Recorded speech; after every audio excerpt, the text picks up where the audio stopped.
Ladies and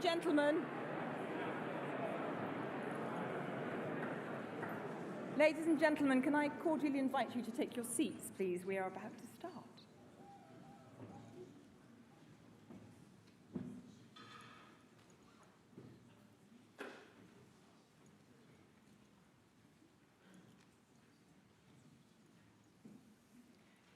Ladies and gentlemen, Your Excellency Ambassador, and to our online guests, good evening and a warm welcome to our celebration of the Golden Jubilee, the 50th anniversary of the almighty first British ascent on Mount Everest on the southwest face, Everest The Hard Way. Before we commence, I have two housekeeping announcements. First, there is no fire practice scheduled for this evening, so if the alarm goes, please leave the building via the nearest exit and gather on Exhibition Road. Secondly, it has been agreed that there will be no time for people to get signatures from expedition members during the evening. The organisers would be very grateful if you could respect this request and refrain.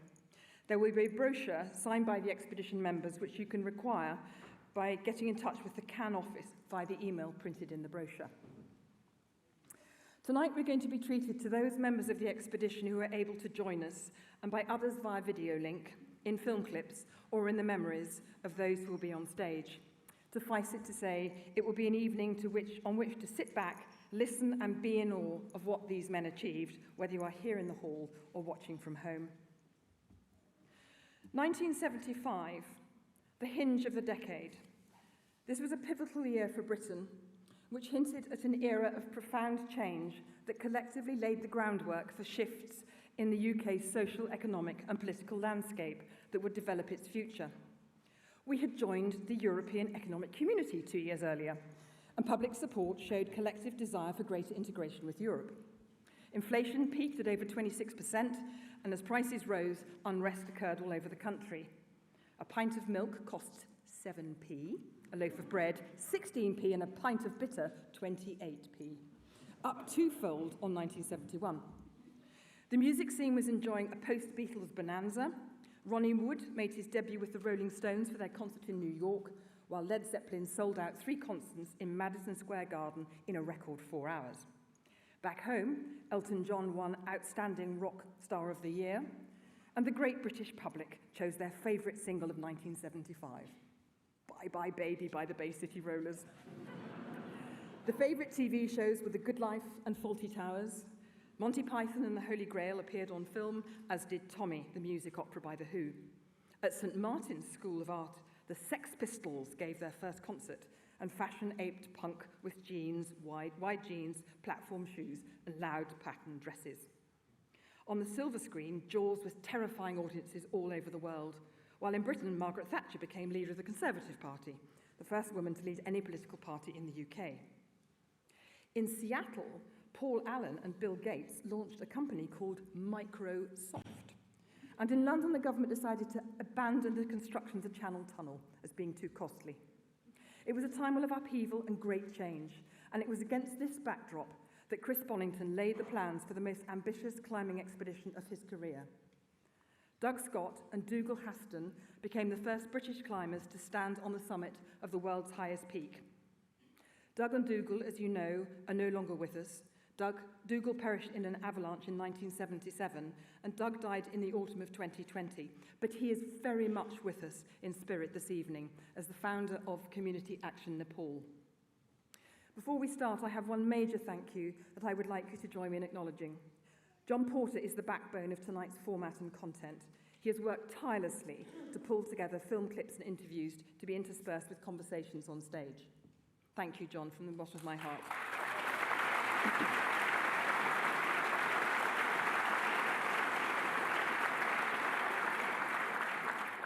And now, may the show commence.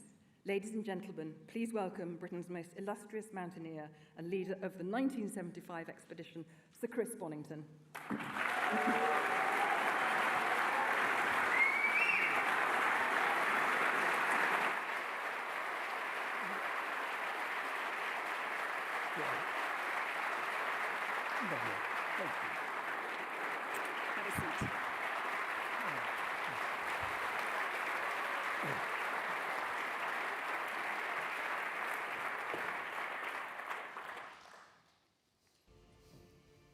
It's a magnificent mountain.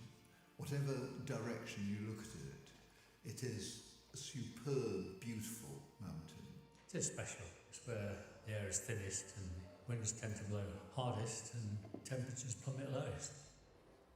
The main thing is to make that first ascent, not to be better than anyone else, just to do the climb for the first time, to discover all the secrets for yourself. In fact, you don't know what's around that next corner. It's quite fascinating in its way. Certainly it is on a mountain where no one's been there before. Chris, welcome. What a wonderful evening to celebrate those people who took part in that expedition with you, both past and present. Well, it most certainly is. Actually, it's just been such a delight in the last hour or so, bumping into so many dear old friends, especially my old friends from Corbeck. We were called the Corbeck Mafia. Now, we've got various friends here on the screen who aren't sadly with us any longer, but we're going to celebrate initially those people who are here. And I want to talk initially about, it was a very multinational exhibition. You had a very big body of Sherpas, didn't you? It was a huge expedition, and I knew there had to be, because of course it was the second attempt we'd made. We attempted it in 1972 with a slightly smaller expedition. There was bad weather, and we didn't get to the top. But it was, I think, to be successful on that time, one almost had to fail once, because you discovered so much on the first attempt, the second time we went, and even then it was with some persuasion. Having organised a big expedition like that, it takes your life away from you completely, and I just didn't want to do it again. And in those days, they only allowed one expedition on the mountain at a time, and they came regularly, and you needed to know when it was coming, and I had good spies in Kathmandu. And I learned that in 1975 there was another vacancy, so I automatically took it, but I didn't think I was going to organise another big expedition. So what I was planning was a lightweight alpine-style expedition. And then it was my mates, Doug Scott particularly, and he pointed out, look, Chris, what would you feel like going up the Western Coombe and walking past the southwest face, and you weren't going to do it? And he persuaded me. So, and it was, it was easy for him to do it because he wasn't going to do all the work, but it meant that I then actually had to put that expedition together. But then it was, in every kind of way, it was a wonderful team effort. Every single member of the team, including Doug, had different jobs, different roles in working, making the expedition happen. And so it was a complete team effort that actually got us there and got us on the climb. And once again, of course, it was our Sherpas who were going to actually do the most important roles in actually carrying so many loads up. And we've got a nice little clip of you talking about the Sherpas. Can we have this, John? Oh, wonderful. Since 1953, mountaineering had become the predominant form of employment for the Sherpa community. Chris had made a bold decision in his choice of head Sherpa, or Serdar, to coordinate this small army. 25-year-old Pretender. He was the new breed of Sherpas. He'd been one of the first pupils at Ed Hurry's school in the Sherpa region. He spoke excellent English, spoke a bit of French, but he'd never had a senior position on a climbing expedition. He emerged as an absolutely brilliant, charismatic leader.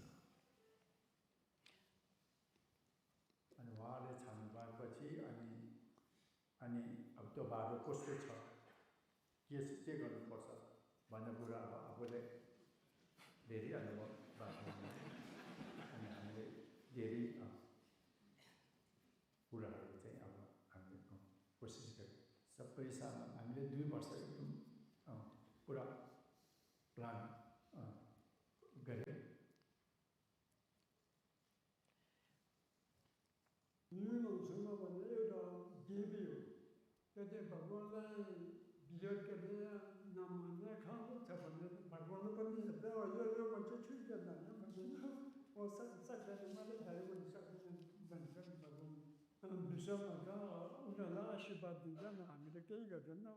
가지고 뭐 산도 그저 우도 엄청 게이군데. Ladies and gentlemen, please welcome Patemba and Angferba.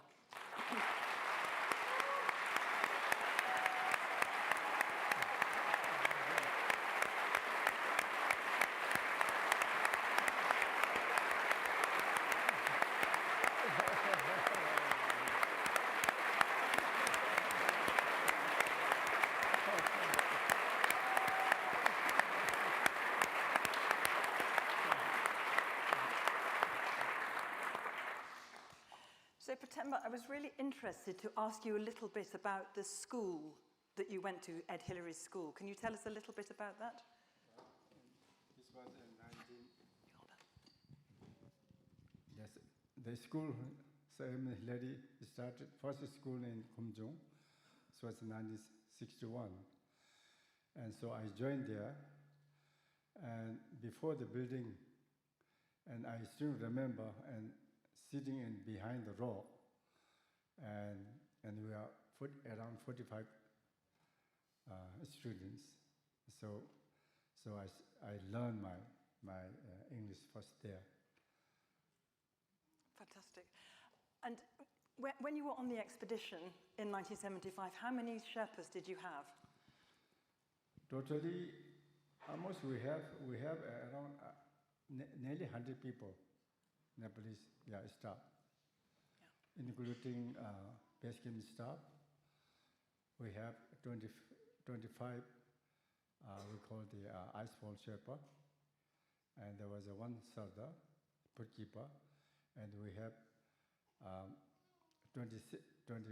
same amount as 26 or 27 climbing Sherpa, including myself and Angpu, and then we have base camp staff, and those days we have four male runners just carrying the ladder to Kathmandu to base camp. So they do each time two male runners going down and two male runners coming up. Wow. It takes 2 weeks. After 2 weeks. Goodness. And we, some letter from UK, it takes nearly, first will be 3 weeks, we can get there. And sometime in early days, there was 2-3 months it takes later. Yeah.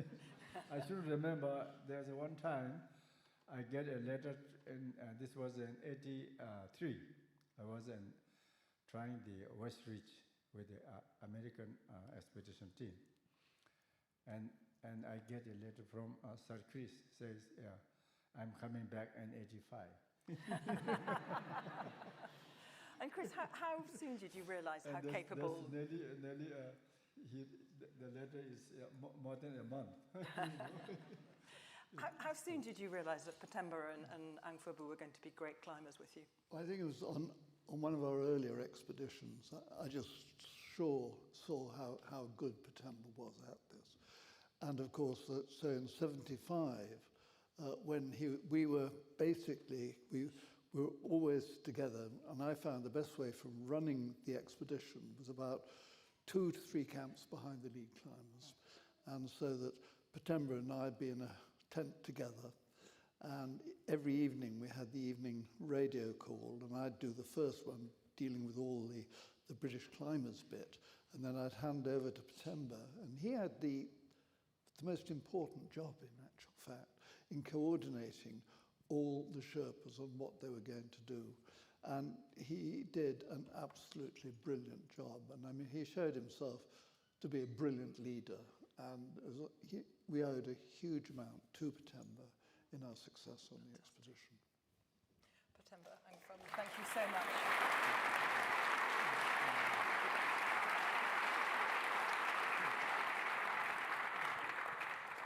Lovely. Thank you so much.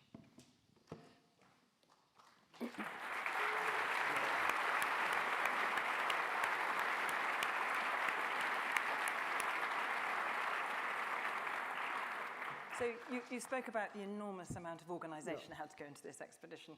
I'm going to invite Mike Rhodes, Mike Thompson, Adrian Gordon and Arthur Chesterman to join us on the stage to talk a little bit about the extraordinary work behind the scenes. Please come up.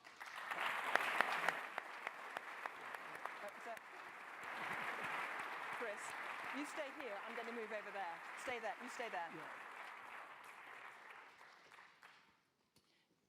If you sit next.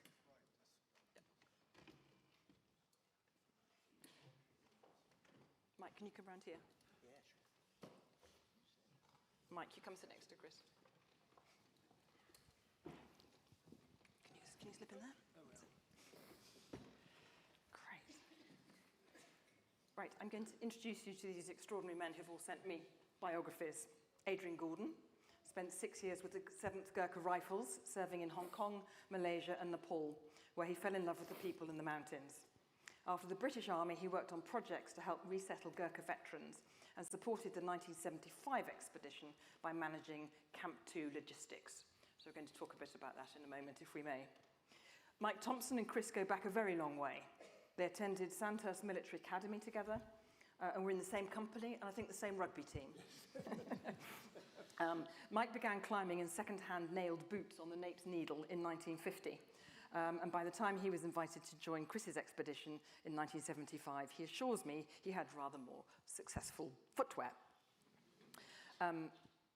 Arthur Chesterman read electrical engineering at university and thought a career in TV might be interesting. Little did I know that TV would introduce me to an extraordinary life of adventure. So it started in Snowdon and it ended up with your baptism of fire ice climbing in the Khumbu Icefall. So, but when you were invited to join the 1975 expedition, you didn't hesitate despite the baptism of fire. I first ice climbed in 1971 on the international Everest expedition. I knew what I was letting myself in for when Chris invited me to join him on the 75 one. So yeah, it was quite a baptism of fire. Yeah, I bet it was, absolutely. And Mike Rhodes was born in Saltaire, West Yorkshire, and began climbing with his dad at Cowan Calf's Rocks at the age of 10. And I heard you saying earlier that Cowan Calf's wasn't as difficult as Everest. Different. Different, okay. In 1966, he started working for Barclays Bank, and that summer had his first climbing season in the Dolomites, and the following year completed his first alpine season.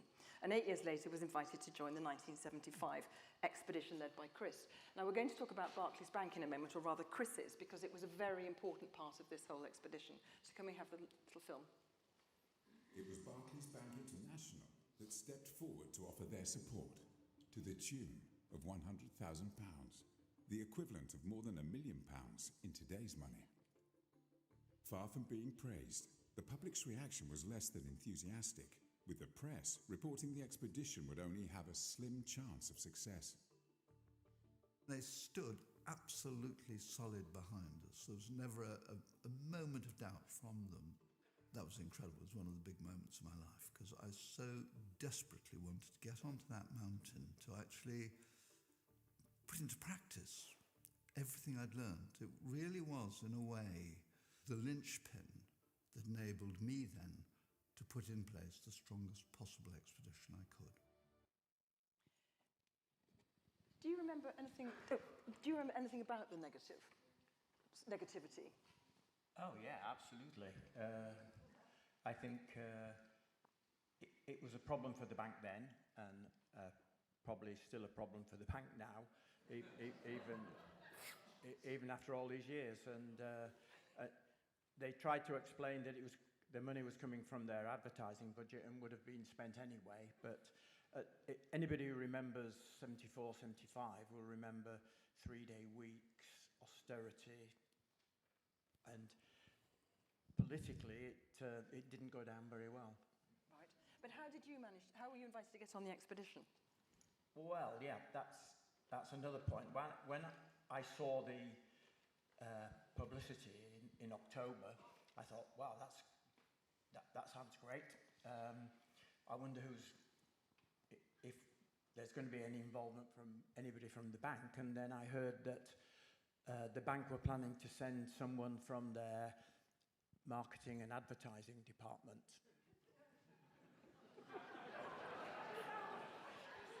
it makes sense from a bank perspective. Unfortunately, it didn't make sense from a climbing perspective, especially when at one of the pre-season meetups, the person who was had been nominated said he was going to take some climbing lessons. Now, I believe, although I've not had it confirmed, that didn't go down too well with the rest of the climbing team, who didn't want somebody who was a bit of a liability. And then they came to me. But at the time, I have to admit, I was running the bank's climbing club. So I knew everybody who was there, and I knew that I was by far the most experienced climber in the bank. So I didn't turn down the opportunity to go, although I did have a bit of explaining to do to my wife, who was expecting our third child in January '75. Now, the day after, or 2 days after our daughter was born, I was called to an interview with Lord Hunt in London, which was some explaining to do to the midwife, why I wasn't going to be there. And so I actually had to go through probably my most nervous interview ever with Lord Hunt in one of the Barclays offices in London, before I was accepted, because he understood my climbing background. Amazing. And Chris, did you understand Mike's background at that stage? Well, I just knew him as the person, who'd been nominated by Barclays. But Mike, you did a smashing job on the expedition. I mean, you fitted in really well, and it was just, I think the thing that made the South West Face expedition such a success, it was real teamwork with every single person on that team working towards the success of the expedition. And Mike, you did a great deal to help us.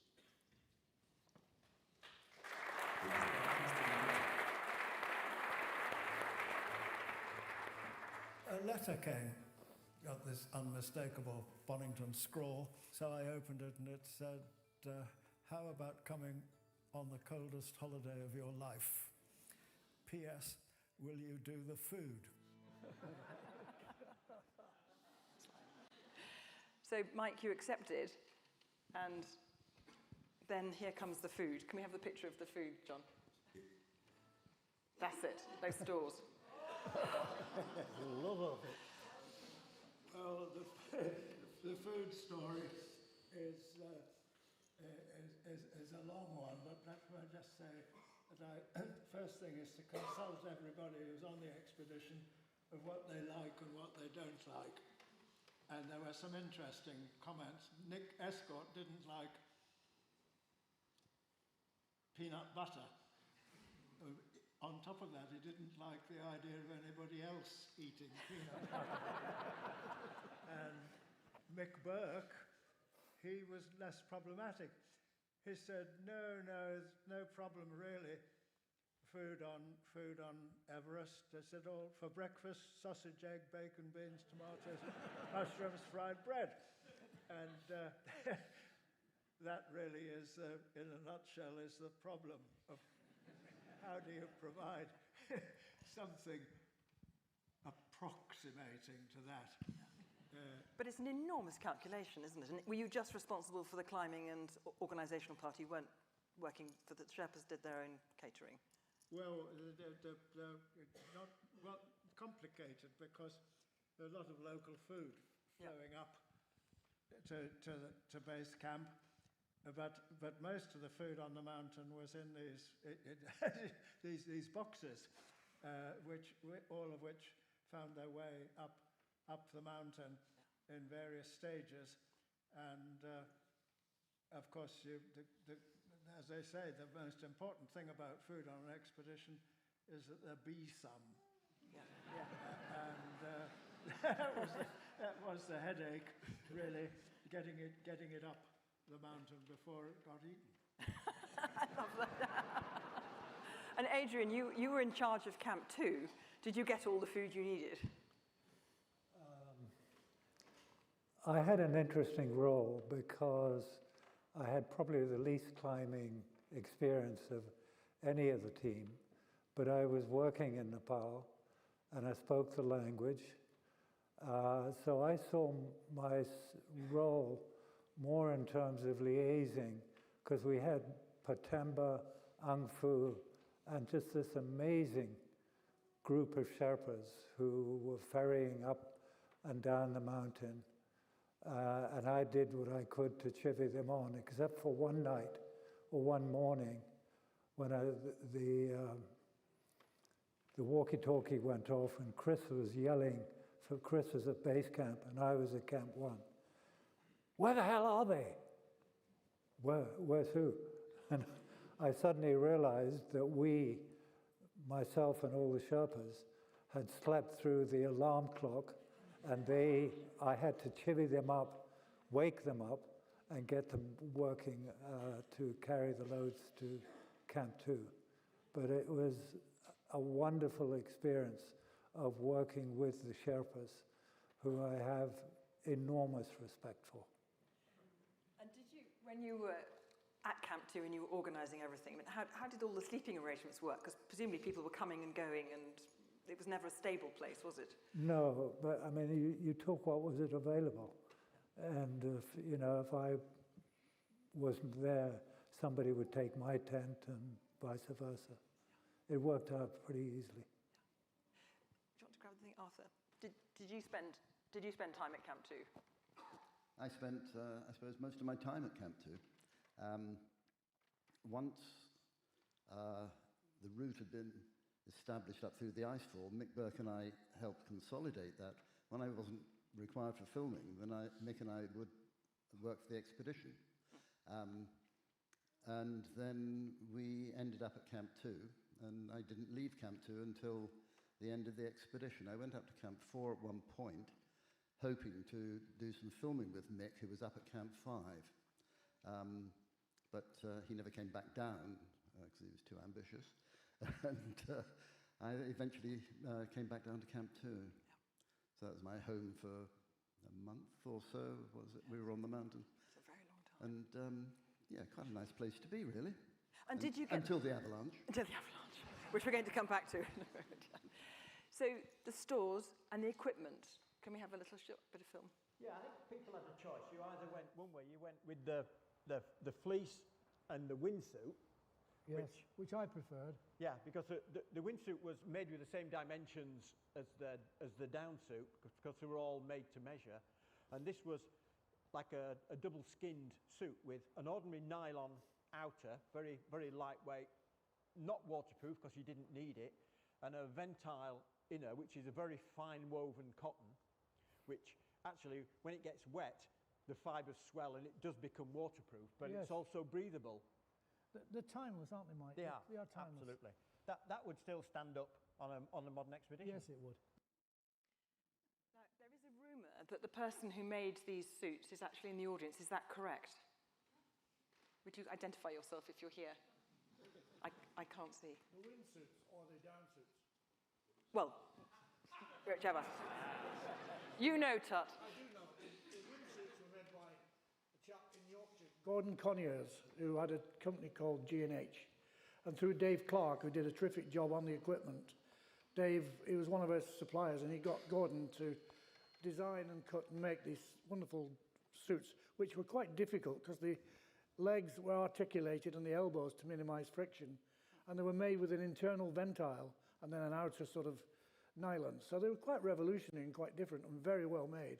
In fact, 50 years later, I can still wear mine around if I need to. So the down suits were made by Pete Hutchinson from Mountain Equipment at the time. Again, very personalized for each person, fitted so that the minimum amount of friction on the legs and elbows. So they were very special British-made products. And Chris, did you coordinate this? Was this part of your role, that you were coordinating the clothing?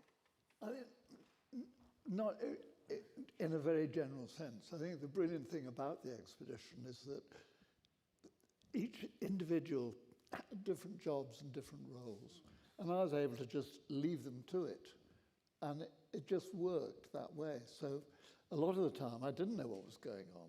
So it didn't really matter much because they knew what they were doing.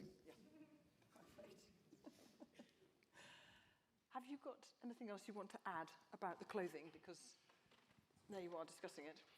Yeah, I was fortunate that I just lived 10 miles away from Dave Clark, who ran a climbing shop in Leeds, and I was given time off work to go help Dave with getting the gear together.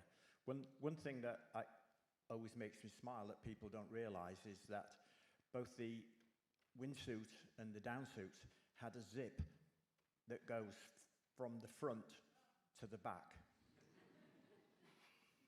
which meant that you didn't have to take everything off if you wanted to go to the loo, which in extremis, if the weather's bad, is actually quite important on the mountain.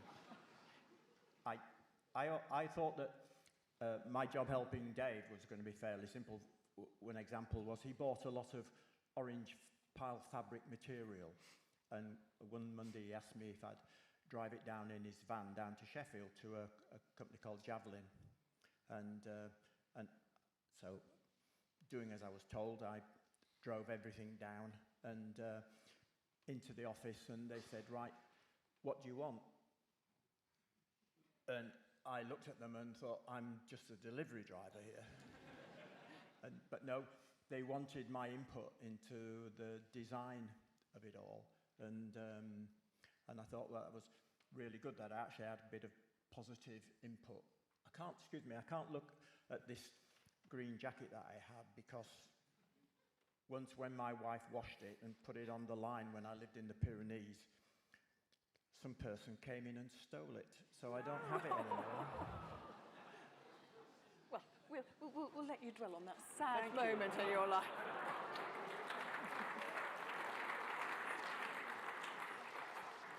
One more quick question about the food, Mike. Water. Presumably you had to melt all the water from snow.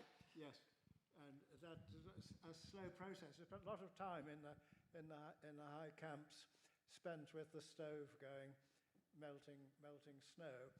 And there was some sort of principle you reach out to the tent door and you get the snow for melting the water, for making the tea from the left, and you empty the pea bottle to the right, or is it the other?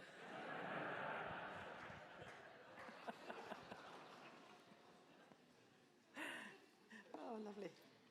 Adrian, one more question about the logistics at Camp 2. So there was a good liaison system with all the walkie-talkies, which Chris was running, presumably. Well, yes, you had two main calls. The really important call was the evening call, and so the walkie-talkies we had, they were great big bulky things in those days, but they worked well, and so you had that communication through. So I'd take the first part, which would be basically all the climbers' stuff, and then I'd hand over to Patemba, and Patemba and I were in the same tent right the way through the expedition. And then he'd deal with all the complicated stuff that the Sherpas, the movement of the Sherpas, where they need to be and everything else. So he had an incredibly important role on that job. And then these instructions would come down to you, and you'd know who to send where from Camp 2? Absolutely. But in most cases, the Sherpas knew exactly what to do anyway. So I was in a sort of an overseer position, make sure that what Chris wanted or was delivered in the right way. Thank you. Thank you so much. So Adrian and Mike, if I can ask you to step off the stage. Is that all right? Thank you very much.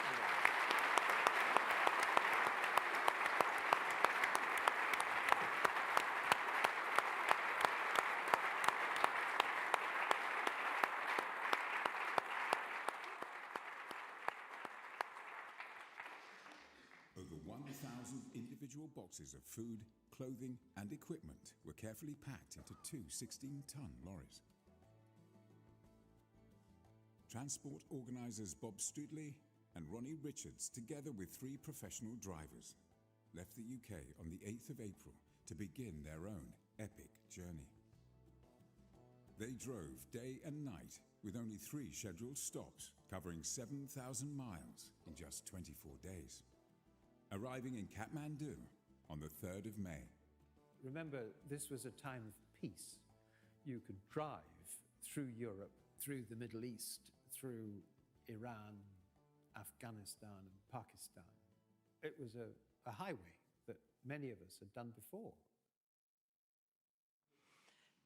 Can I invite Charlie Clark to come and join us, please?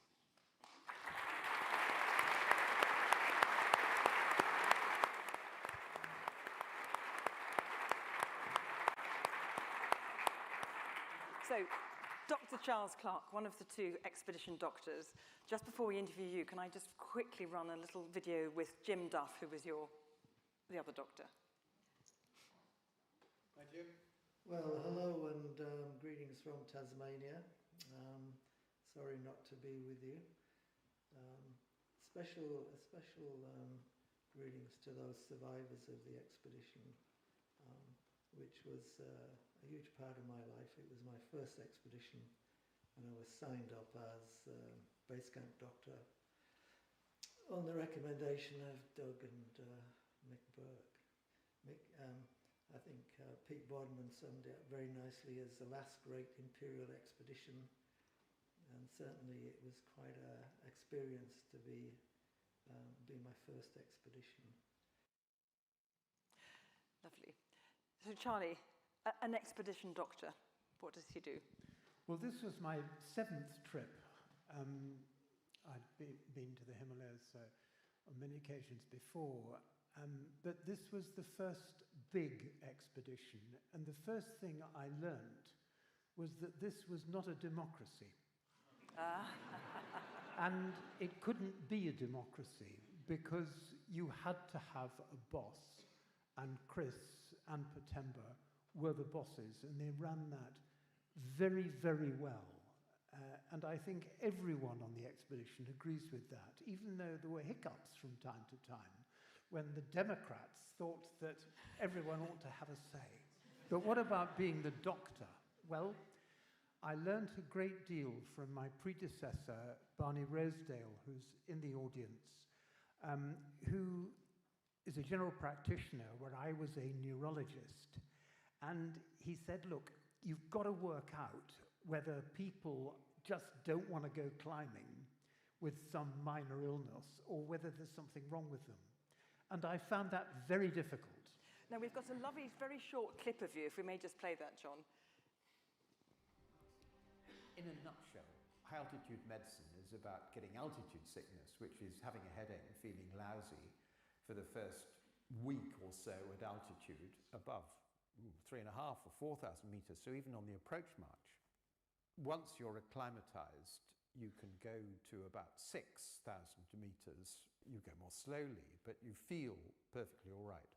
If you turn the clock back to 1953, they knew about acclimatization, and everybody knew about acute mountain sickness, feeling lousy. But what they didn't know was that you could develop two very serious medical conditions, one called pulmonary edema, where the lungs fill up with fluid, and the other called cerebral edema, where the brain fills up with fluid. Charlie, without going into too much detail, did you have any cases, serious cases like that? A couple, yes. Our journalist, Keith Richardson, had pulmonary edema at base camp, and I escorted him down to the airstrip down near Farichi, I think it was. And then one of our Sherpas had high-altitude cerebral edema. He suddenly became nearly unconscious around about between Camp 5 and Camp 4, and was roped down to the Western Coombe, and I gave him some steroids, and he recovered.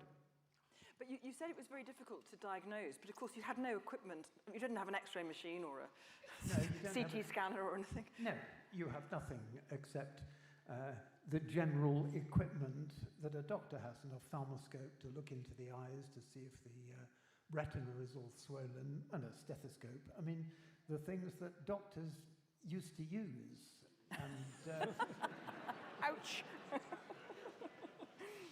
Charlie, you were also the dentist.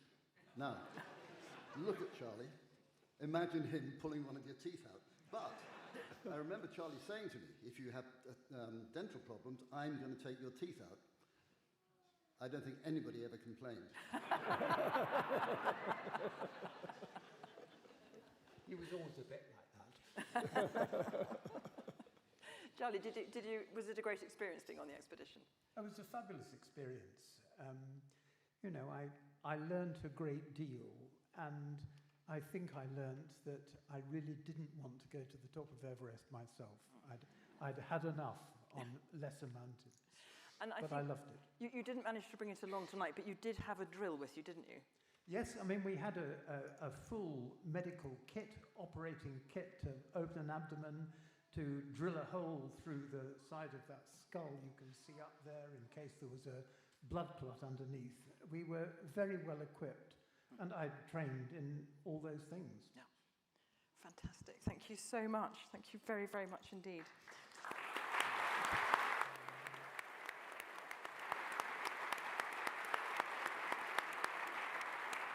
Yes, I do. Arthur, I do need you, please. Don't run away. And the approach march it's a kind of a very pleasant limbo period between the organisational period when you were frantic back in Britain getting everything organised and getting to base camp when you've actually got to climb the mountain. And the climbers have really no responsibilities at all. The Sherpas look after everything. They put up your tent, they make your food, and you just wander along. Chris had decided that in order not to place an intolerable burden on the Nepalese countryside, we should be in two groups, one travelling in theory a day behind the other. He called one the A team and the other the B team, and of course there was a lot of conjecture as to what the significance of that was. He himself was in the A team and the B team. The B team were like the squaddies at the back. Mike, you made that observation on the film, but do you remember, you have strong recollections from the walk-in? Well, yes, we were supposed to be a day or 2 days behind, but we were more than that behind, as I remember, in the B team. And Charlie says it wasn't a democracy. Well, it wasn't, but on the other hand, the A team turned out to have Chris, and then he had the most of the senior management with him. And the B team were the squaddies, really, who were trailing along behind. And so the two teams evolved quite different cultures by the time we got to base camp. And indeed, I'm going to, without going into detail about it, that tension was very constructive in the subsequent climb, because you had the two sort of attitudes, the top-down attitude and the bottom-up subversive. And on the subject of subversives, please can I invite Martin Boysen and Tut Braithwaite to join us.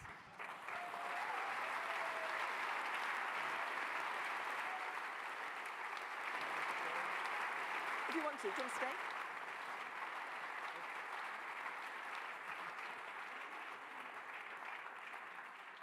Tut, if you sit here.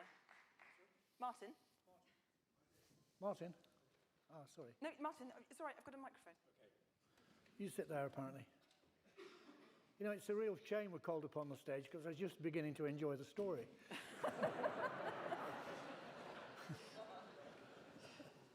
Okay. Right, next slide. So this is where the story really begins in earnest, because you've got the camps beginning to get settled, and we're going to now talk about the first bit of the climb, getting through the icefall and up to the Western Combe. Mm-hmm. But just talk a little bit, both of you, about how it had gone for you up until that point. For me personally, it was my first time on Everest and my first time in the Himalayas, so it was all new. And all I did for this early days through the icefall, I just sat back, kept reasonably fit and healthy, and just followed instructions. You know. You know, and eventually we found a route through. I had no input whatsoever at all. I was just carrying food, and I used it as a bit of a acclimatization and training period. So I do a couple of night carries through to put an extra few hours in. Well, I was a late comer to the expedition because I had been on an expedition to Trango Tower, which I had a bit of a disaster on, and so I came a bit later, and so I actually walked into Everest with a Sherpa and arrived when the icefall had already been climbed, and so it was like a magic carpet laid out before me. I just went there, suffered a few days of headaches, and then went up into the Western Cwm, which was fantastic. So, Arthur, you spent a lot of time in the icefall because you were doing sound recording, weren't you? And you talked very movingly when we last spoke about it, about the noises it makes. So, can you run the slide, John? It's silent, this, so you can talk through it. All right. Yeah, Mick and I were working in the icefall, and you can hear it moving. It creaks, and you look at these huge ice pinnacles around you. And although it's magnificent, it's a bit worrying, to say the least. And Mick turned to me on one rather loud creak and said, "Make a wonderful headstone, wouldn't it?" And we just carried on. We got through the icefall. I remember there's a bit called the eggshell, where wherever you put your feet, the ice seemed to be fragile and it went through. It was eventually laddered so that one didn't do that. There were safety lines put in all the way up, which I think probably were quite useful at some point. It's eerie there, and sometimes in the morning, because you come back down to Camp 1 again, to base camp, in the morning you could hear an avalanche coming down, and you'd wonder which direction it was coming in. And then it would go quiet again.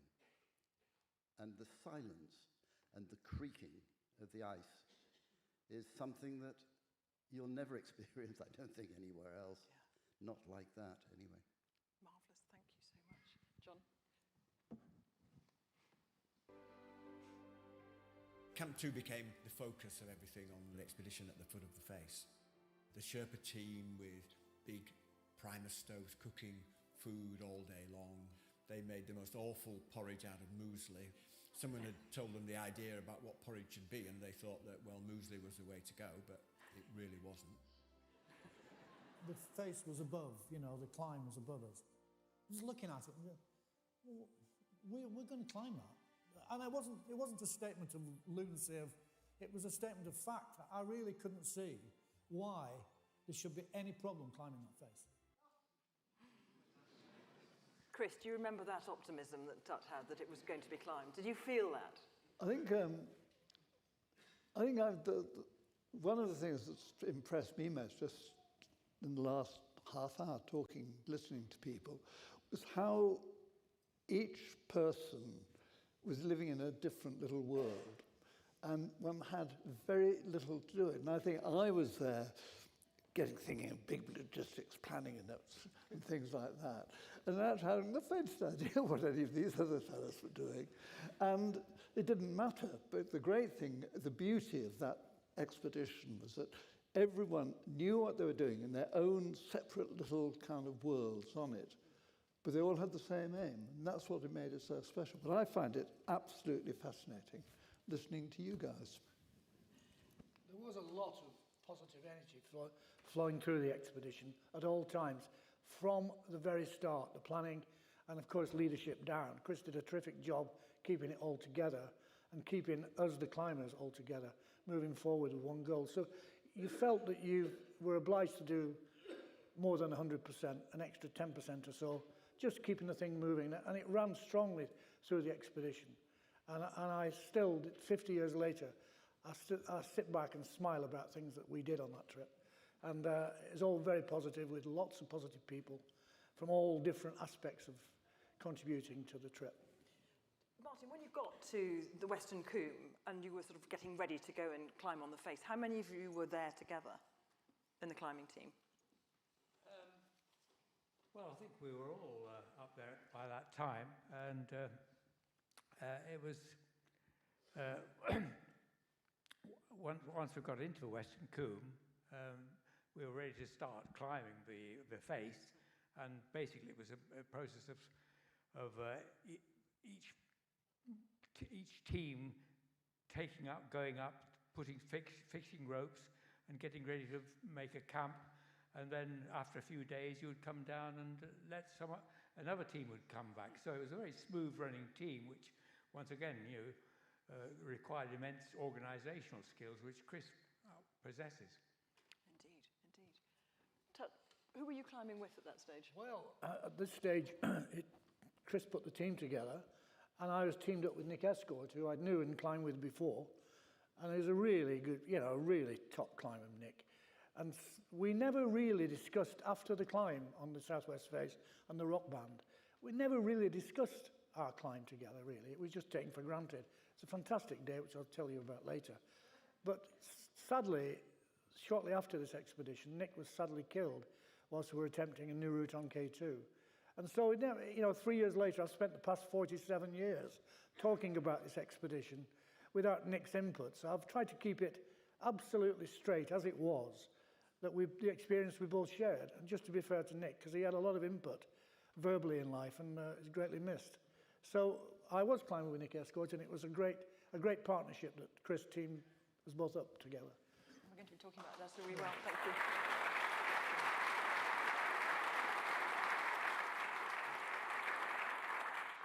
Martin, what about you? Who were you climbing with at the time? Well, one of the problems which I had is that not being part of the teams walking in with the rest of the expedition, where you tend to sort of make friendships and partnerships develop slowly there.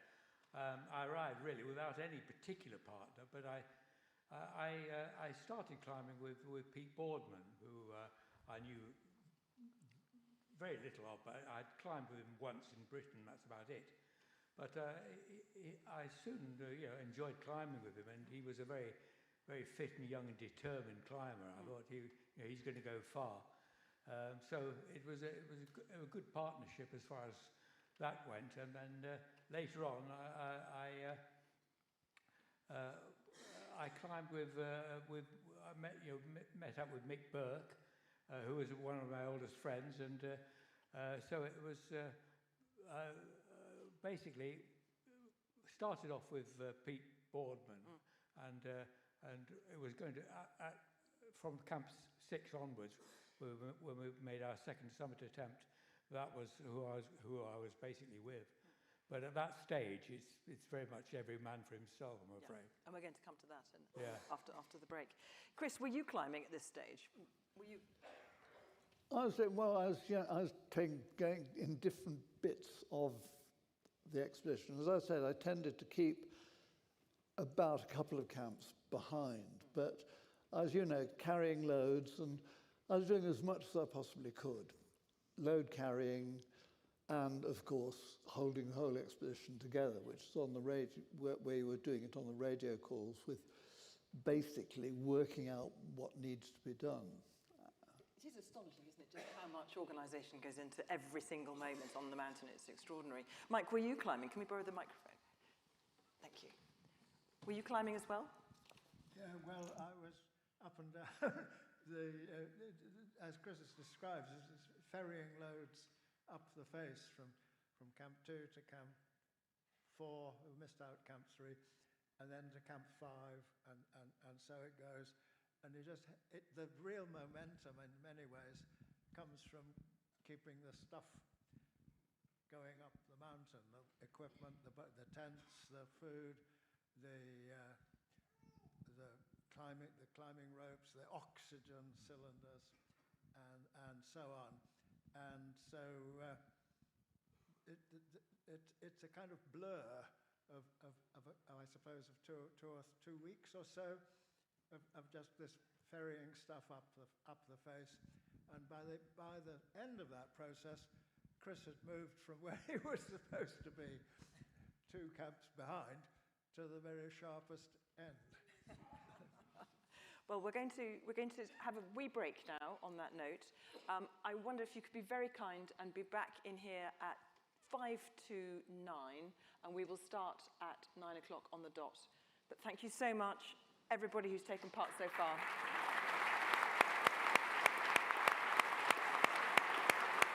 All on time. Well done.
Ladies and gentlemen, can I ask you very kindly to take your seats?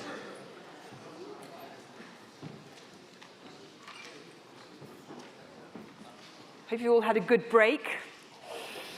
Chance to have a drink and look at some of the goods for the Community Action Nepal.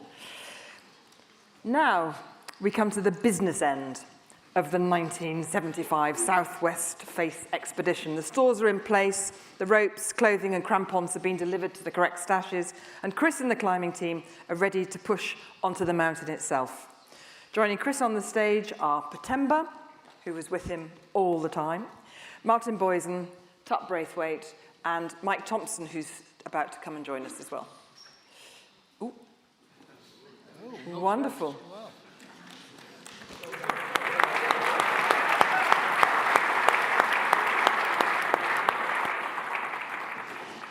But this is the climbing team as we have present on the stage today. But the next slide, please, can we show those climbers who, for whatever reason, are not here today. Mick Burke, who...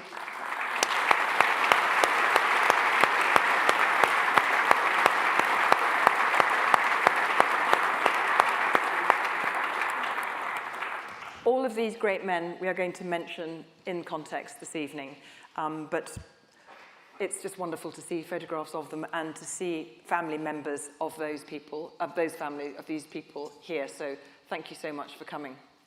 John. I'm going to ask Martin and Tut to talk us through the climbing as it went from the Western Combe and up onto the face. Well, by that time I'd been teamed up with Nick and Martin with Pete, more or less. And between, I think, the four of us, we put the ropes in from Camp 2, Camp 3 to Camp 5, more or less. Establishing ropes on the face so we can make access to the upper part of the face. And it was very much a team effort, really. Nobody really enjoyed it. It was just putting time in. And it was I always felt it was potentially incredibly dangerous, that face, because of the potential risk of avalanche and spindrift.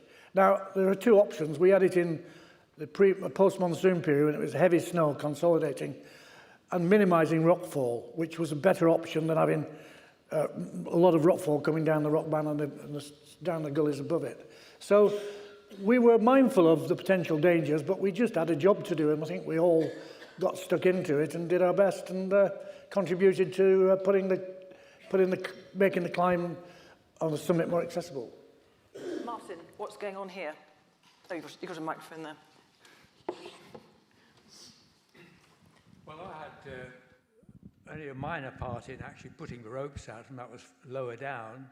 And by the time I'd done that with Pete Boardman, the other members of the expedition had pushed the ropes out to Camp 5, and then eventually it was Tut and Nick Escort who had the most exciting part of the climbing altogether, really, which was finding a way through the rock band, which hitherto had been something which no one knew whether there was any way through it or not. So I think it probably would better leave Tut to explain. Well, we'll come on to that in a moment. But Chris, what's going on here on the right-hand slide? On the right-hand side, what you can see there, Hamish, that's building a platform for one of the famous Woollands boxes, which we'd actually, the first time the Woollands box was born was when we were in the Piney many years before that, the Central Tower of Pine, and there winds were the great problem. And so we built this kind of box tent that would stand up to the winds. And there we were in competition with an Argentinian team, and who were also trying to climb it and trying to beat us and get to the top first. But they didn't have these little box tents. And it was great, because when the weather got really bad, they were driven down, and we still had these very primitive box tents, which were nothing like as elegant as those ones you can see being built there.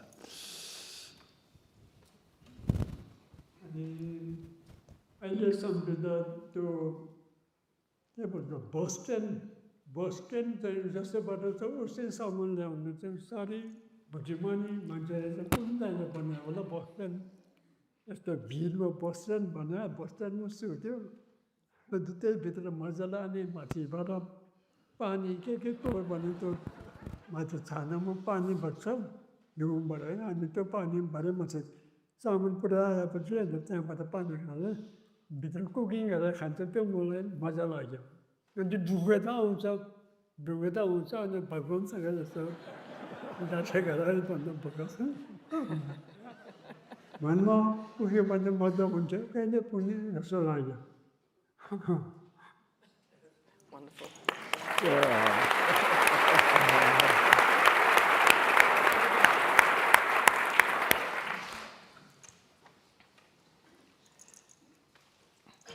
Now, Tut, this is over to you to help us understand what was going on here. I'll try to remember, but it is a long time ago, Julie. So, 50 years is some little bird tells 50 me. years it is. I remember this very, very well. There's seldom a day goes by in my life where this little images of this expedition don't flood back. It was the team, the colour, the excitement, everything about it, the challenge. And so it's very vivid still in my memory bank. Very few other things are, but this is particularly. So we are looking at the Camp 5 tucked away on the right in the little gully there. And that's the camp that Nick and I, we got ourselves up to there and spent a night preparing for the first attempt on the rock band.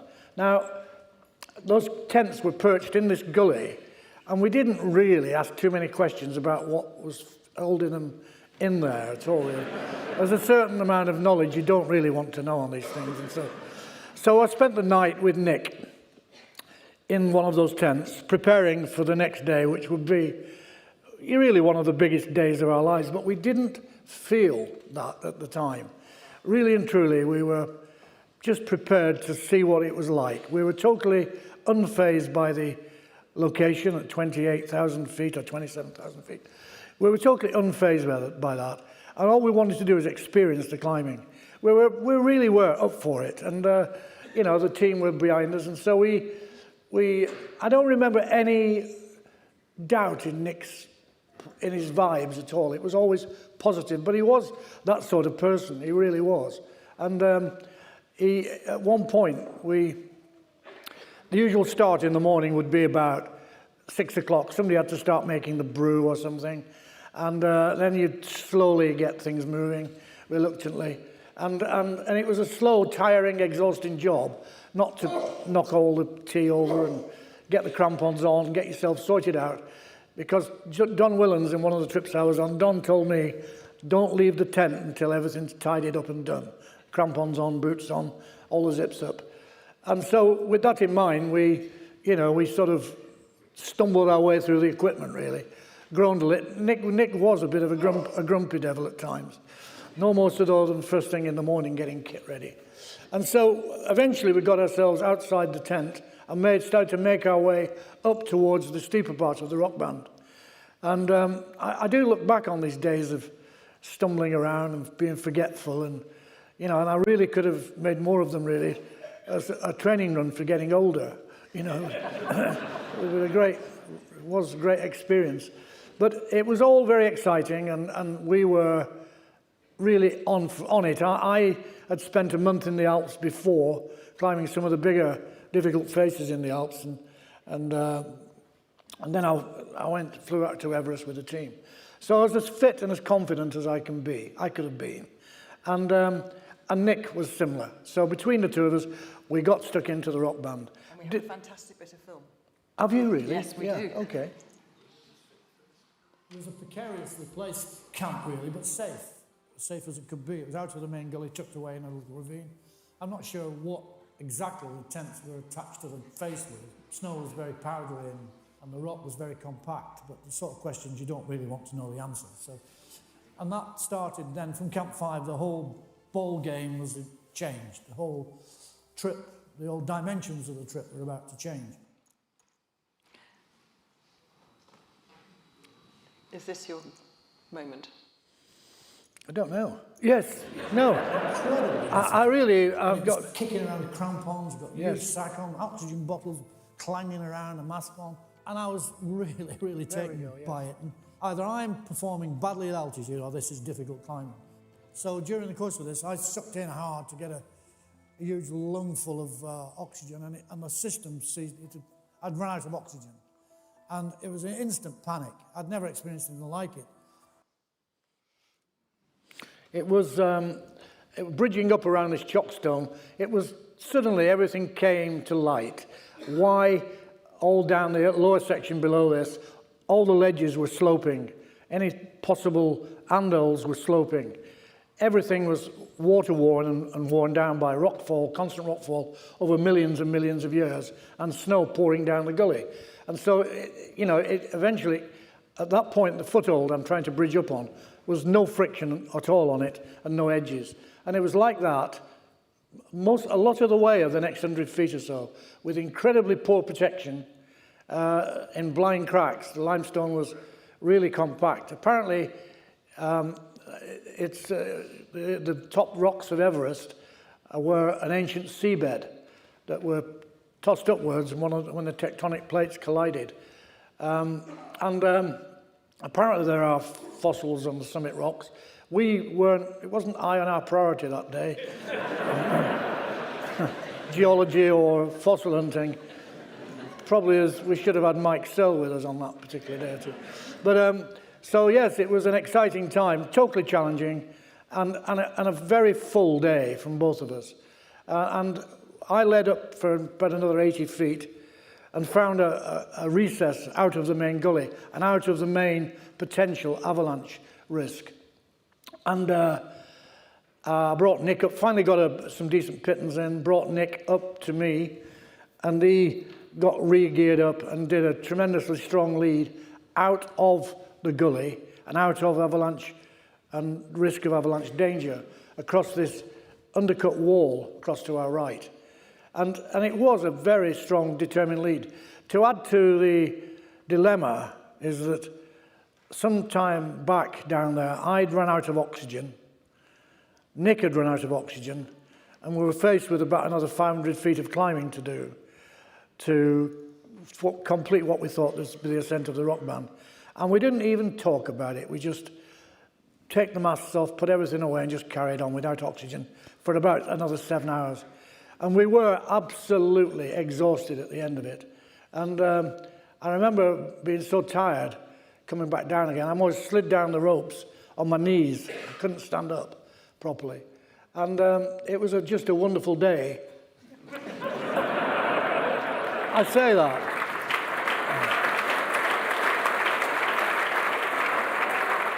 It was just a wonderful day out on, these mountain climbing, the hill climbing and rock climbing, it's all about leading, really. It's all about, the intensity of the leading, sorting out the problems, being at one with, right in the zone, and being at one with whatever universe you're trying to climb over. And this was one of those days.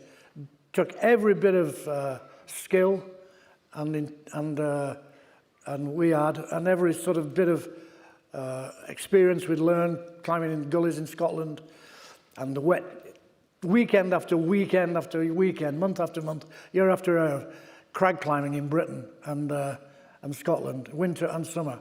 And it is, I reversed the challenge. Himalayan climbing is damn good practice for Scottish climbing, I think. I'm going to ask Chris something now. Chris, how soon did you become aware of the fact that they'd broken through the rock band?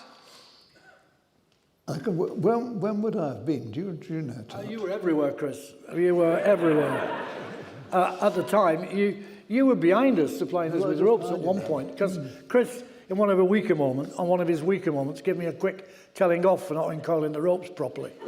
This was at about 28,000 feet. Thanks for the reminder. Yes. I haven't forgotten. So it was a good day, and it was just part and parcel of what we were there to do, and it was great to be able to follow it through. And this is some of the steeper rocks down below. They were compact and plastered with snow, and I had to place pittons in there and tension traverse across them and down, and then gain a foothold or something, put another pit in and then traverse. It was not the sort of climbing on the rock band I expected to encounter at 8,000 meters in those days. It was probably very little of it at that standard done, and now, of course, everything's changed. It was probably some of the highest, most intense, difficult climbing of the time at altitude. And I was with a terrific guy to spend with on that day. And what a great team of climbers on the trip, really were. Total support, 100%. Thank you, Todd. That's okay.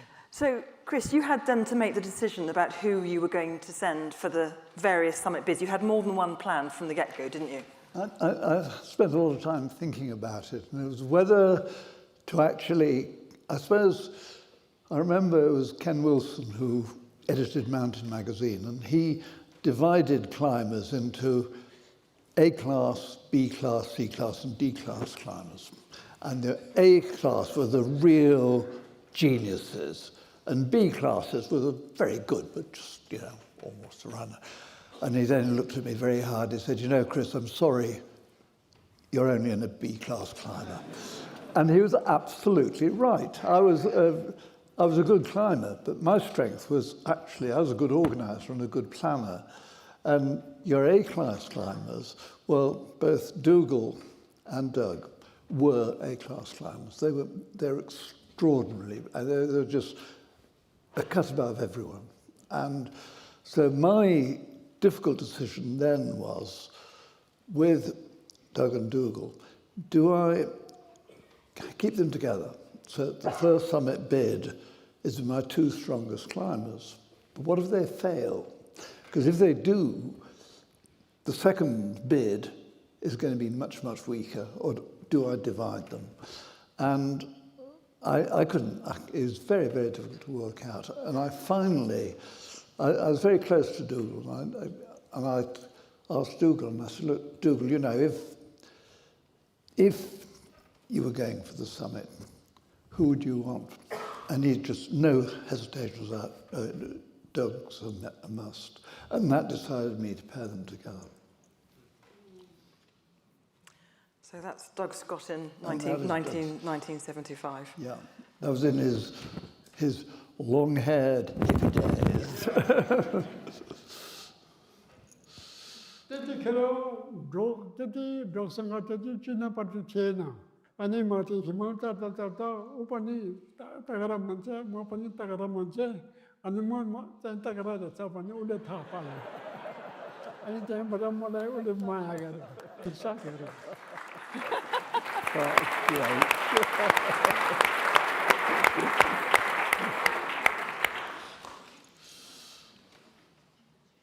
Manche dekhe bane, ana so type ko manche sabane, ya to hidi zastas mantan. Yes, rana pale ko, bhai, Dougal da धेरै बोल्दिनँ तर उहाँले बोलेपछि एकदम correct मैले त धेरै जस्तो climbing त मेरो त गुरु नै हो. Chris, talk to us a little bit about Dougal Haston. Dougal was, he was quiet, he was very, very intense, as you can see in that picture there. And I think he was, I climbed a lot with Dougal. He was a very, very close friend. And I think he was an extraordinary climber and an incredible loss to the climbing world. No shadow of doubt about it. Give us a nice clip of Doug talking about Dougal, please, John. He was very much like a Sherpa, completely self-contained, very economical. He never wasted a step or a breath or a word for that matter. Just totally reliable and competent, and always led his pitch, and it wasn't the prima donna people used to write about. He took his share with the chores in the camp, putting the brews on and all the rest of it. We don't think we had a hard word at all. There was never a hard word on any of our trips together. It was just there looking out for each other the whole way. It's a perfect partnership. So, Chris, you sent them off on their climb towards the summit. How closely could you follow it? Were you watching with binoculars, or could you see anything? Well, no, I couldn't watch it at all. I think Do you remember how far down would I have been at that stage? Would We were at Camp 2 in the Western Combe, yeah. I was resting up with Nick, and the lads were finishing off the climb. So we couldn't really see them, could we? We saw a profile on the ridge through our binoculars, and the glistening of some metalwork, some pittons on the waist, and it was glistening in the sun, 5,000 feet above us.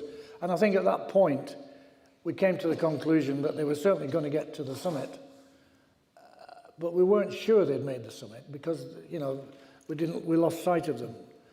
And then we saw them descending back to near the south summit, where they decided to spend a night and bivouac out. The whole arrival on the summit was absolutely fantastic. Mainly because it was 6 at night, so there was an amazing sunset going on. The sun was filtering down through strands of cloud, and seeing the actual curvature of the world, the perfect curve of the planet, about 400 miles you could see.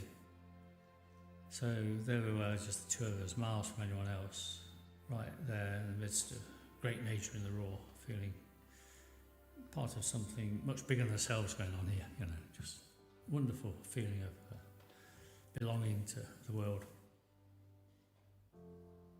Unforgettable.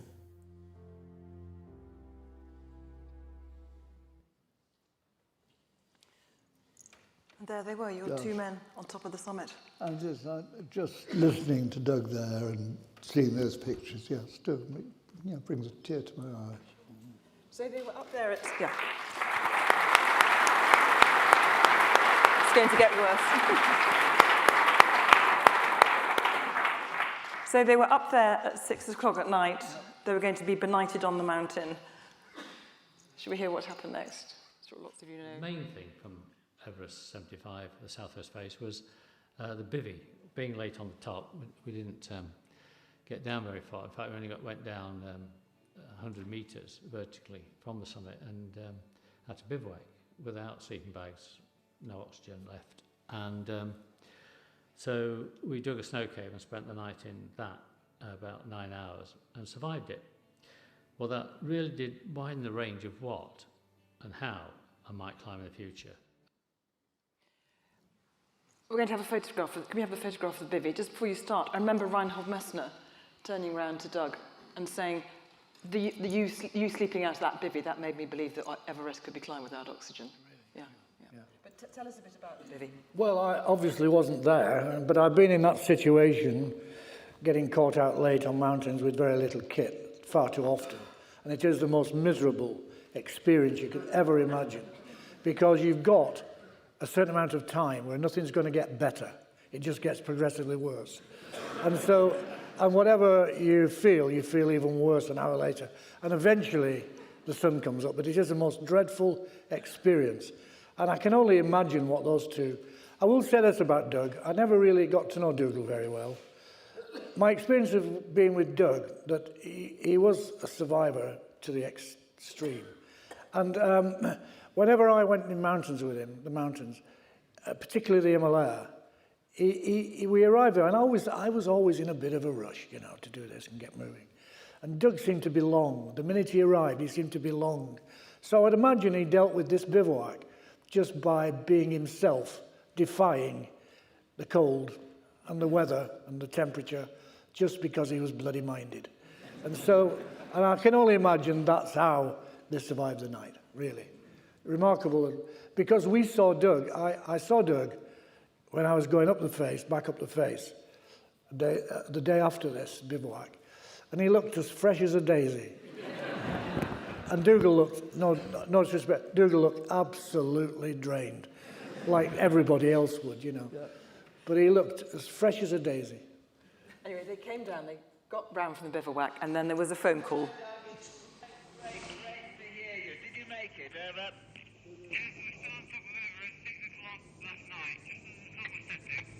Wonderful, Doug. Congratulations from every single one of us.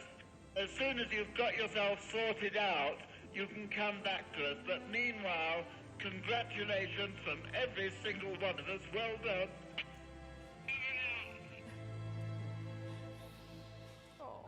I just broke down in tears. It was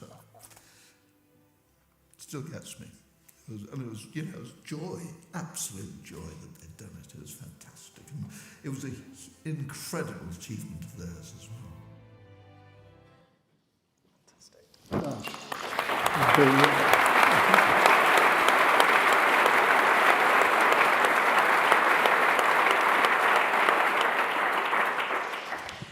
But then you had other plans, and we now have the story of Patemba and Peter Boardman. You went up. Can we have a photograph of Patemba, please? So, 2 days later, Patemba? Was it a day later or 2 days later? 2 days later. Would you want to take the microphone? Can you hold it close to your mouth? So 2 days later, we went up, and actually our first plan is we are going to rescue. And we went up, we were 4, Martin and myself, Peter, and Mick. We went up. And when we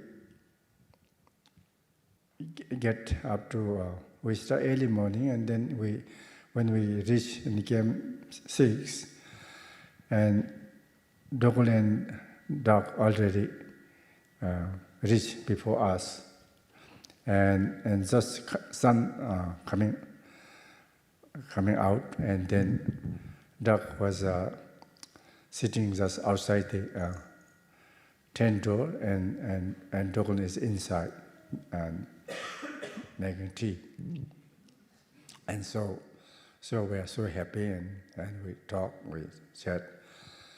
And then they both very well, and nothing much happened. And Doug just little hand become quite cold. Otherwise, everything's good. And then we have sat there, and then after a while, we have tea, and I help to fix the dog's cannon phone, and they two went down, and we 4 stayed there. And then, but you and Peter Boardman, you and Peter Boardman reached the summit. And we two reached the summit. So that night, I think Mike Bo and I stayed together.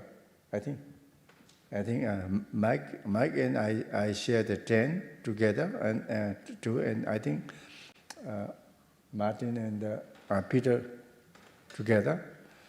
And then next morning, early morning, we started, and then Peter went first, and then I follow him. And then Mike and then Martin was behind. So then the weather was changing, and below us, the clouds coming up, and when we get up to South Summit, and the clouds catch us, and I have little problem. My oxygen, I have difficult to follow him, to catch. And then I said to Peter, maybe something wrong my oxygen. And so it took for a while to find what is. So first I checked the cylinder. The regulator is good, but then finally we found an ice block there, and so we cleaned up, and then we still Mike and Martin didn't come up, and also we couldn't see down because the clouds come up, and then we both decided to push up to the summit. So I have carrying some rope, a very thin rope. So I pull up my rucksack, and we tied together, and we both decided to go up. So we went up, and we reached the summit, but there was no view. I can see. But still, I was very happy because this is my 3rd time. I was trying the south face. I tried 71 and no success, 72, and this was my 3rd time. And so we reached the summit. Congratulations. But very, very happy. Martin.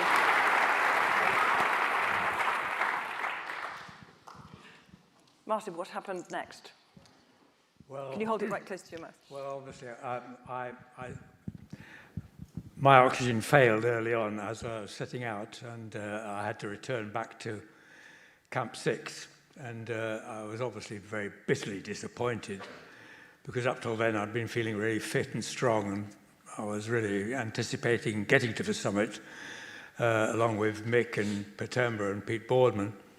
But all I could do was really look outside the tent and watch the others, and it was obvious that Mick Burke was going a little bit slower than the rest, because he was carrying quite a lot of heavy equipment, his camera, and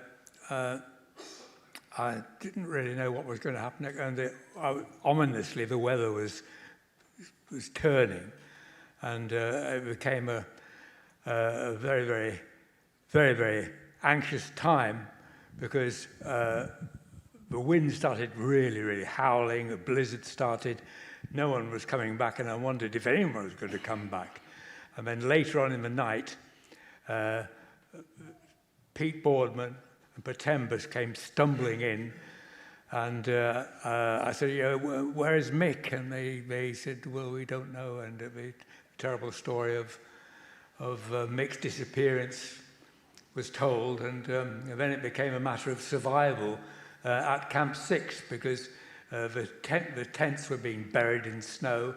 There was very little food left, hardly any fuel, and so I was basically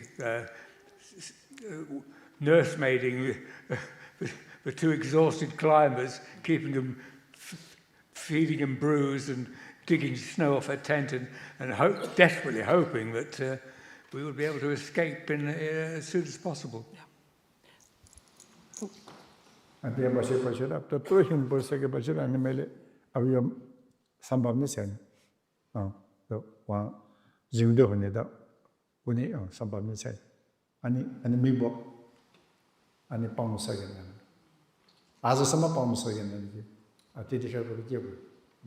Ami aba malada deri barsa sama dukha lagi. त्यसपछि अब उहाँको वाइफहरू छोरीहरू थियो अनि उहाँहरू इन्डियामा गयो बेच्यो है म हिमालयमा त 79 मा मात्रै म फर्केँ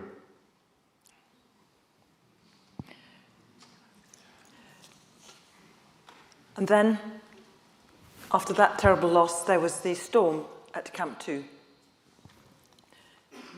There was a huge snowstorm at Camp 2. I remember that as well, yeah. Yes.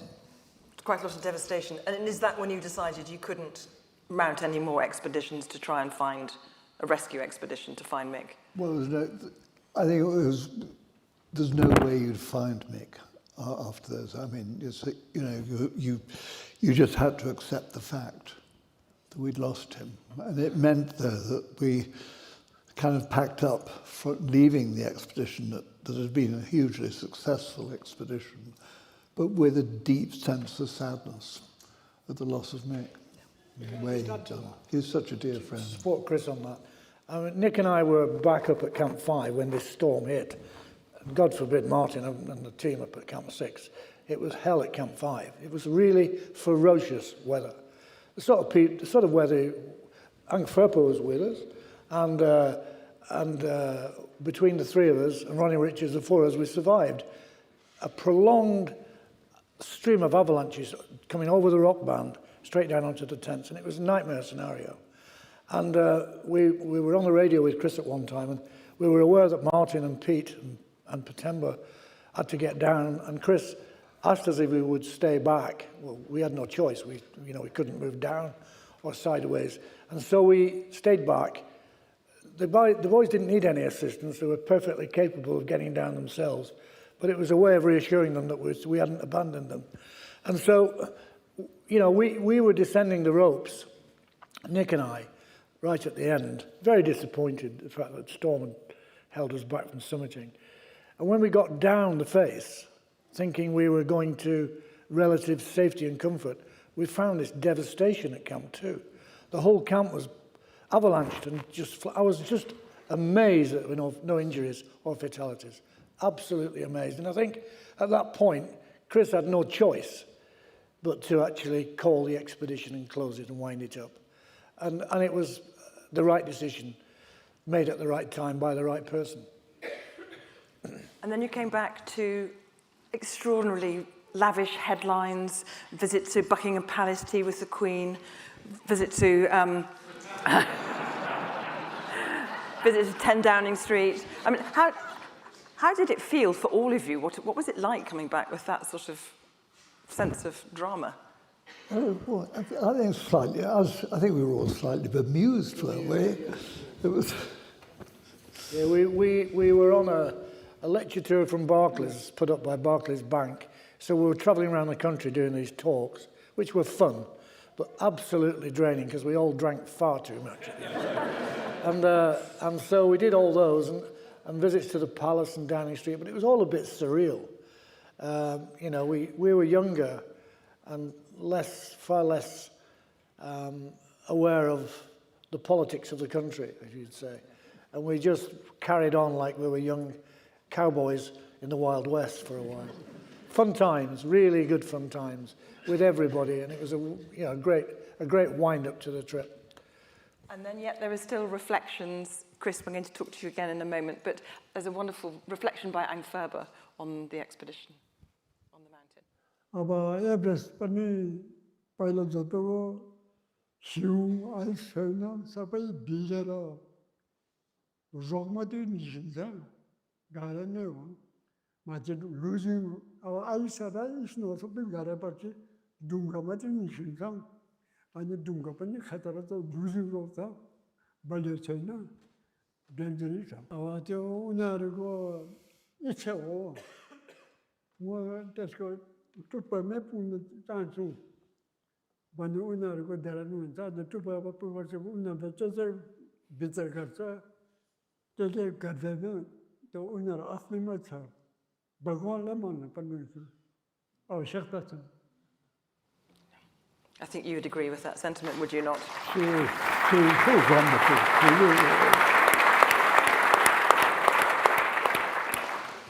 Can I offer the last word to the man who did stand on the summit, to Doug? Can we have a little clip of him? A little clip of Doug. Have you got? Yes. Oh, that'd be brilliant. Hi, Doug. Fantastic to meet you. Could you tell me initially, what does climbing mean to you? I don't know really. All that I know is that when I'm not doing it, I get grumpy.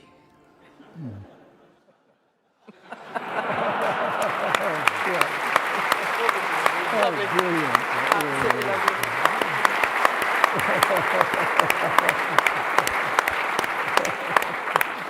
Right, we're going to have the moment, 10 minutes of Q&A. Would any other expedition team leaders, team members, like to come up onto the stage? I'll go and stand at the lectern so you can have my chair. Oh, Mike. Are you coming on up? Come on.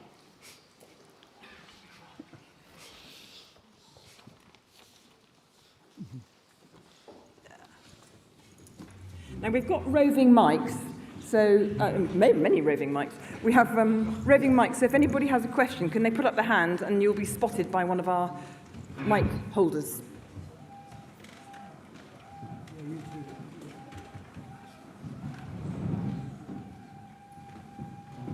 That's not a fire alarm, by the way.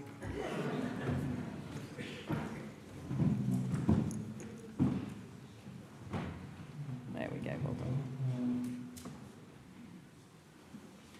What an incredible team, isn't it marvellous? Do we have a question for anybody? Yes. Hello. Shall I stand up or sit down?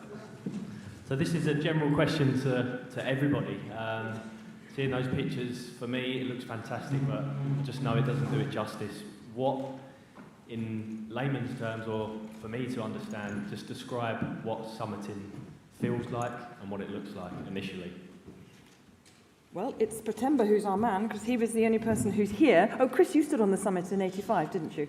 Well, yes, well, I never got to the top on any of these other expeditions because there'd always be something happening. I usually put myself in the second or the third summit bid, and then something had happened and I'd have to go rushing down. But finally in '85, it was a Norwegian expedition, and we were just climbing it by the ordinary route.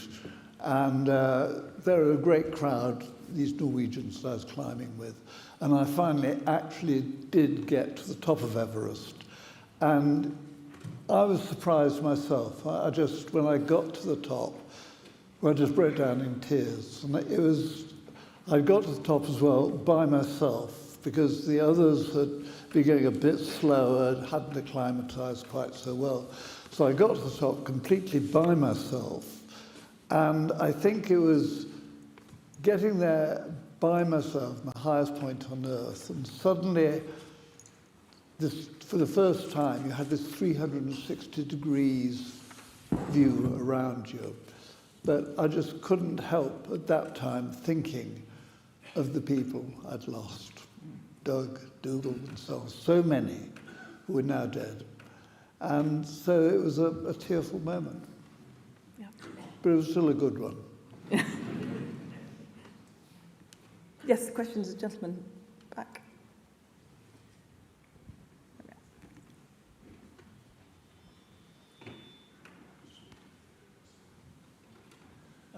Thank you. First of all, I'd like to thank you, titans of mountaineering, pioneers of mountains, because I was 11 when you did that incredible climb, and had you not done so, I wouldn't have been inspired to climb the same mountain a few years later. But my question to you is, you've touched on it, each of you, is you've each lost many friends in the mountains, and I wonder, do you still think it was worth it? Is that to me or to us? Who's going to be the spokesman? Yes, you answer. Quite quickly. Well, of course it was. You know, from a personal point of view, it was worth it. Rather selfish in some people's eyes, but we were all in the same, we were all sort of living the same on the edge. There was no prisoners, it wasn't forced upon you. And it was the personal choice. And every time I went climbing, particularly in the Himalaya, I felt vulnerable. But it was my choice to go, and I went about it with the best people I knew to be with. And so by covering and eliminating as many negative areas as possible, you can sometimes survive it. And it is very sad for the families, no more than Nick's family who are with us tonight, Nick Escott's family. And I remember coming back after K2. By that time, it was 2 or 3 years after Everest. We were still on a high, euphoric, invincible high. And we went to K2 to attempt a new route with Chris and Doug. And we'd already lost Dougal. And we started the expedition making the way up the mountain and up the face. And Nick was avalanched within a short time of us arriving at the expedition. By that time, we were more than just climbing partners. We were friends and family friends. And I remember coming back to England. We packed in the expedition. Chris called it a draw. And we came back to England. And I remember vividly going round to Nick's home. And Caroline and the children were there. They're here now. And I looked at them and I felt guilty for being alive. I felt so emotionally wrecked because Tom, or one of the little boys, came and says, "Where's my daddy?" And that was completely knocked me sideways. But, you know, that was the choice we all made. It was awful to say it and appear to be so flippant. But I would say, yes, it is worth it because it, you know, not always doom and gloom. Thank you, Todd. That's my honest opinion. Thank you, Todd. Thank you.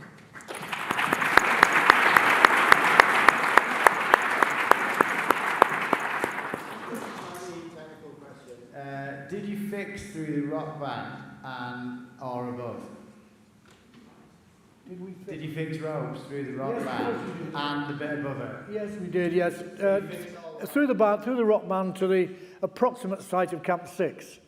And those ropes were not, the protection was really bad all the way we were climbing up it. And so the ropes were fixed in, but they were not particularly good anchors. But so yes, it left, that's always our job, was to fix ropes through the rock band. And that's what we did. And so we played our part and put our contribution into the effort. And people have asked me since the expedition, over 50 years, were you disappointed? Well, yes, of course we were disappointed. But when you took a rational view on it, a realistic view, the weather turned bad. The only reason we didn't summit was the weather turned ferociously bad. And in real life, I feel so pleased that we were lucky enough to get off the mountain.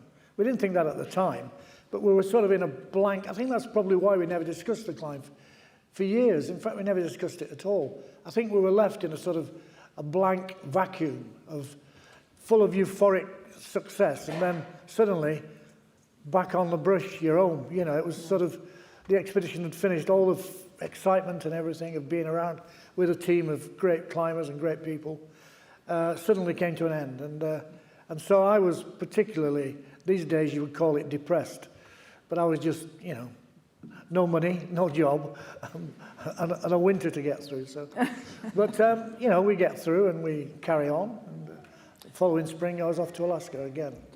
So it is a very, very addictive drug, adrenaline. A question to another member of the team. Has anybody got a question? Yes, over there. Just 2 secs, please. As a non-climber, this looks kind of quite horrific, but it's quite interesting that there's a lot of different personalities up there. Were you all individually confident in your own ability, or do you have this thing, or did anybody suffer from what you get nowadays of what they call imposter syndrome, where you think you can't do it, or you could be the weakest link in the team? In other words, you might let the others down. Did anybody have any fears, basically? Martin, you want to answer to that? No, I don't think so.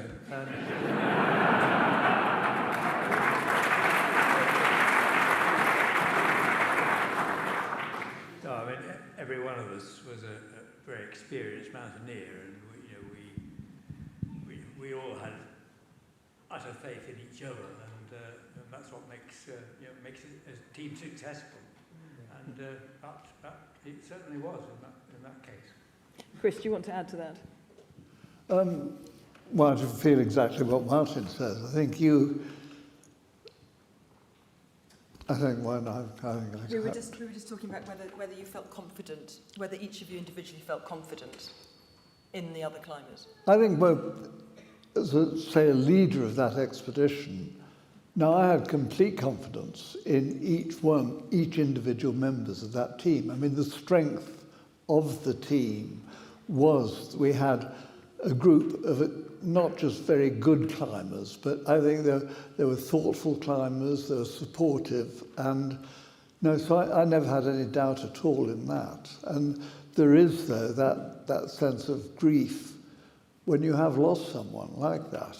And the grim moment is when you go back home and you went and saw Mick's closest people, and then you had to tell them, and that's when you see the impact of the loss. We climbers, we're doing something we love doing, and the people who have the tough time are the people we leave behind, wives, parents, children, but most of all children. Can we have one more question? Chap in the blue. Oh, yes, okay. Yep. We heard Doug saying on the summit about that sense of belonging with nature, that almost something bigger. I think Angpar's words echoed that as well. And I was wondering how that sense of belonging in Nepal and in the Himalayas in general, what the legacy of the expedition has been, either with community action Nepal or in the climbing world. What's it led into? Oh, that's a good question. Well, regarding community action Nepal, it's a fantastic legacy that Doug has left us with this charity that we're all supporting, amateur trustee, and it goes back, the origins of it go back to Everest 50 years ago. And Doug left us with this legacy of Community Action Nepal, and that's why everybody's here supporting that particular charity. So I think that in itself is enough. Doug himself was quite a special person, really was. And it sounds a bit flippant to say that and a bit, you know, yeah, but he was a different sort of breed. He was quite, as a force of nature, Doug, a really force of nature. Fantastic note to end on. Gentlemen, thank you so much for being wonderful.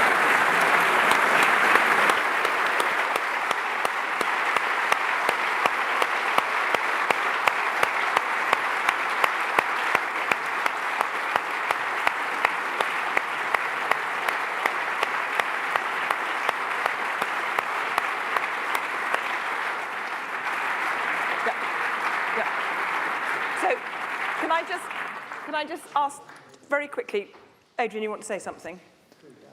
I would just like to say I have Patemba on my left and Angfurba on my right. That even in 1975, which was so well planned and executed by the master mountaineer, Himalayan mountaineer, how much we owe to the Sherpas. Yeah. Right back.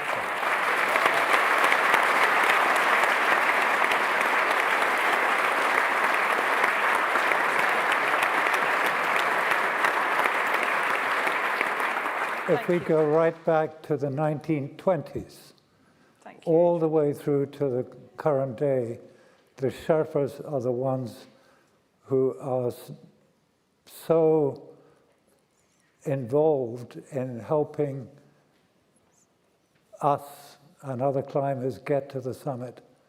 Thank you. And I think that what is happening now, unfortunately, and we don't want to talk about where mountaineering has come from, but it's been my absolute pleasure to be associated with the Sherpas, both on this expedition and in all the time that I've spent in Nepal. Thank you.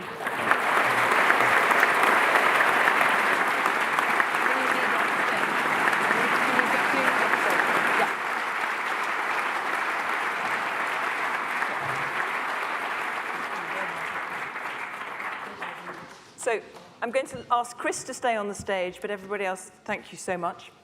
And it's my great pleasure to introduce Rosie Scott Ward, Doug Scott's daughter, who's going to speak a little bit about her father and also about Community Action Nepal.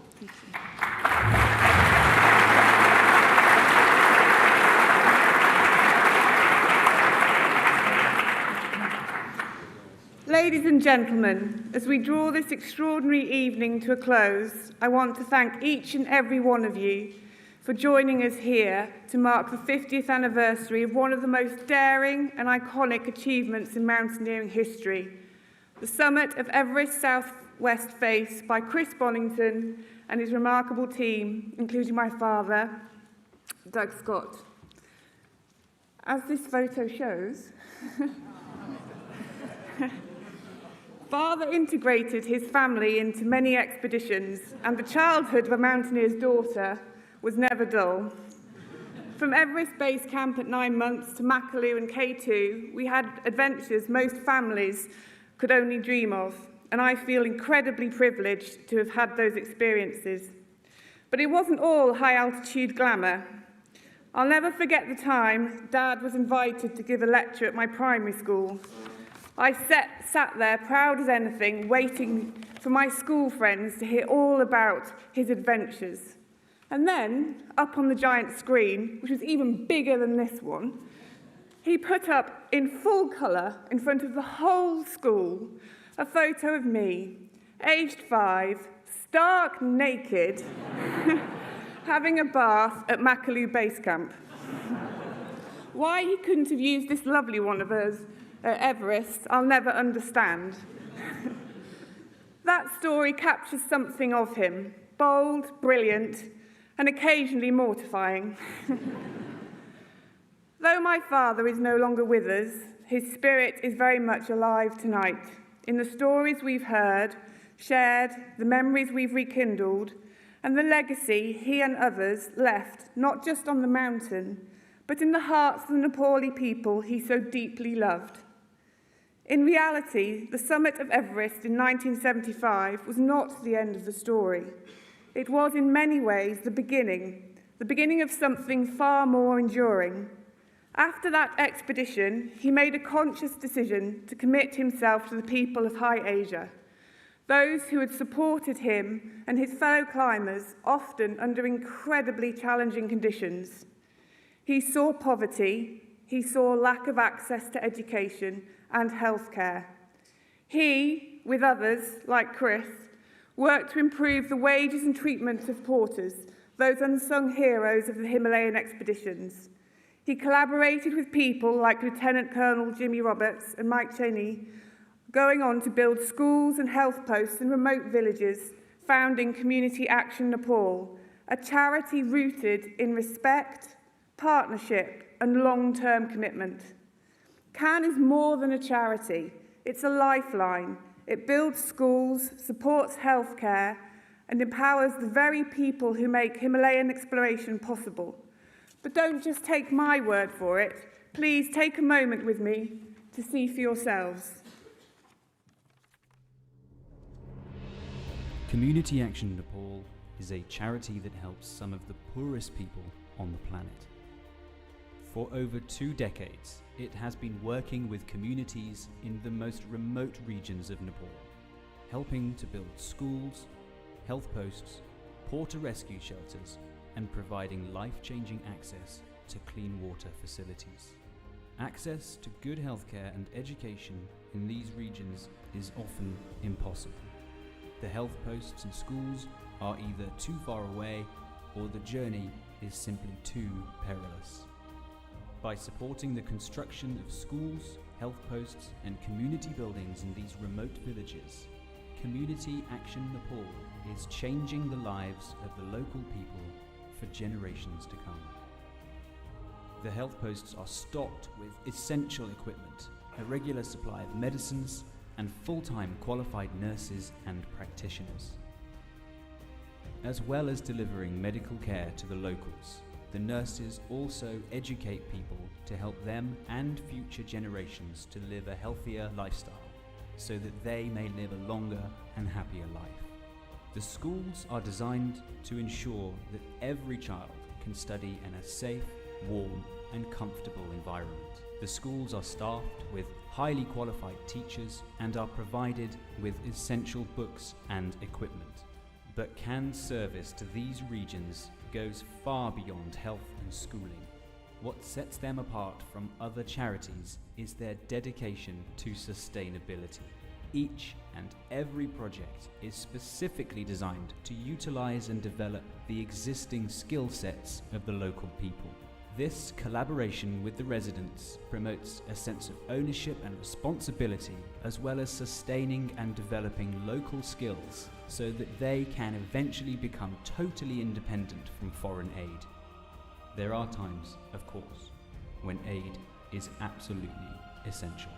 These areas are notoriously prone to earthquakes, which is why CAN is committed to constructing earthquake-resistant buildings in ways that vastly increase their chances of withstanding another tragedy, and therefore greatly increasing the chances of survival for their inhabitants.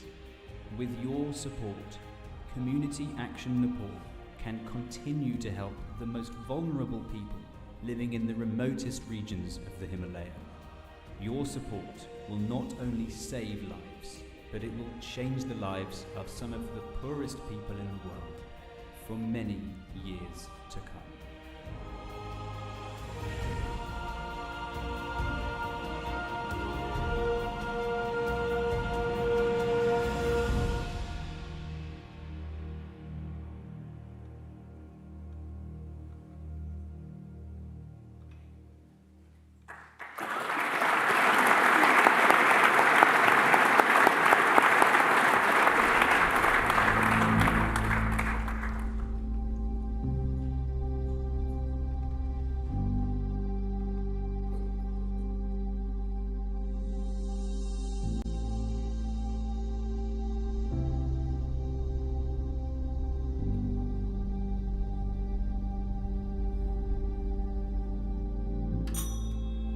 यो पुरानो चिजहरू चाहिँ जोगाउन पर्ने चाहिँ हाम्रो चाहिँ अहिलेको एकदम महत्त्वपूर्ण लाग्छ किनभने अब यो पुरानो चिज भनेको त अब पाउँदैन भविष्यमा अब यहाँ त टुरिस्ट पनि धेरै आउँछ होइन अब टुरिस्ट पनि को लागि पनि हो अनि हाम्रो शेर्पाको अब यङ जेनेरेसनको लागि चाहिँ उसले पुर्खौलीको गाडहरू चाहिँ कसो पुर्खौलीमा के कसो थियो होला भन्ने चाहिँ अब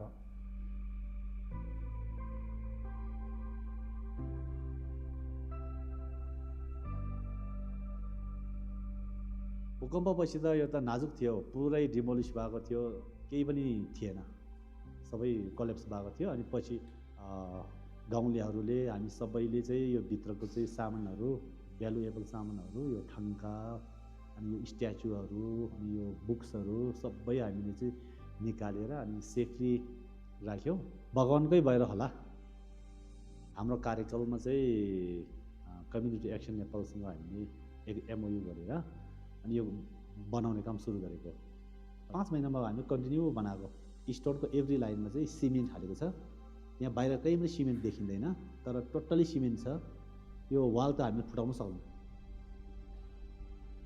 अरू ठाउँहरूमा पनि कति संसार चेन्ज भयो अब किनभने उहिलेको मान्छेहरूले चाहिँ कसरी बस्यो कस्तो ठाउँ रहेछ के रहेछ भन्ने त अब यो यङ जेनेरेसनहरूले त्यो त हेर्नु त पर्ने रहेछ अहिलेको जुन यहाँ पुरानोहरू त्यो पेन्टिङहरू छ नि त्यो पुरानो पेन्टिङ भनेको त अब आजकलको मान्छेहरूले यस्तो खालको पेन्टिङ लेख्न लाग्यो भने अब गाह्रो पर्छ किनभने अहिले अब पहिलाको कलर र अहिले कलर भनेको बेग्लै कुरा हो पहिलाको कलर भने एउटा कलर रातो बनाउनको लागि दिनभरि एउटा पाउडर हुन्छ उनीहरूले मिसाएर घोलेर एकदम बनाएर मेहनतसँग बनाएको हुन्छ चाहिँ यो जोगाउनु चाहिँ एकदम महत्त्वपूर्ण छ अब यो त एकदम महत्त्वपूर्ण छ अहिले हाम्रो कल्चरको त ट्रेडिसन त हराएर गयो अब खुम्जुङमा मलाई लाग्छ यो मात्रै एउटा घर हो यसरी प्रिजर्भ गरेको कम्युनिटी चाहिँ कम्युनिटी एक्सन नेपालसँग काम गर्नु राम्रो थियो हाम्रो चाहिँ प्रोजेक्ट लिएर आउने डोनरहरूलाई चाहिँ म थ्याङ्क यू भन्न चाहन्छु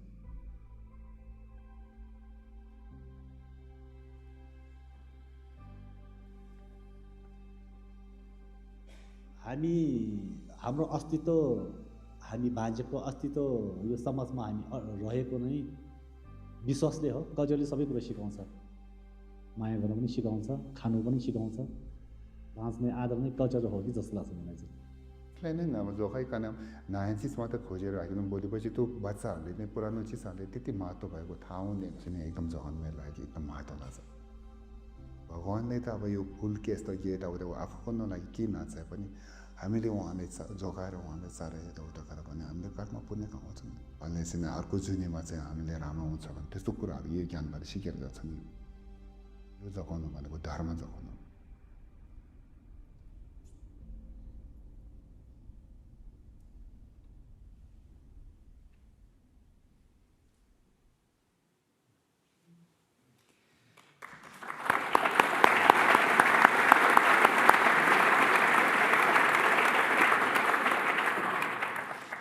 As both Doug's daughter and now a trustee of CAN, I am in awe of CAN's strength in action and ability to remain just and unwavering in its values.